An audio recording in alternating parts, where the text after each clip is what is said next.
जालना लोकसभेची जागा काँग्रेसकडून ठाकरे गटाकडे जाण्याची शक्यता वर्तवली जाते, कारण जालन्याच्या जागेसाठी ठाकरे गट आग्रही आहे। तर ठाकरे गटाकडून माजी आमदार शिवाजीराव चोथे यांचं नाव आघाडीवरती असल्याचं कळतंय। दरम्यान परंपरेने महाविकास आघाडीमध्ये काँग्रेसकडे असलेल्या या जागेवरती गेल्या 7 टर्म काँग्रेसला पराभव स्वीकारावा लागलाय।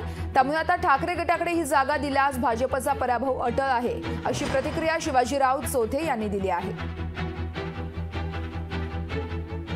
जालना जिल्ह्यामध्ये लोकसभेला माझ्या नावात चर्चा आहे। खरं मी पण वर्तमानपत्रात आणि इलेक्ट्रॉनिक मीडियावरून हे सगळं पाहतोय आणि जागा जर ही शिवसेनेला सुटली तर निश्चितपणाने पक्षप्रमुख जे काही आदेश देतील तो आम्ही या ठिकाणी पूर्णपणे पाळू आणि जालना लोकसभा लढण्याच्या अनुषंगानं जिल्ह्यातले सगळे शिवसैनिक खऱ्या अर्थानं आता सज्ज झालेले आहेत।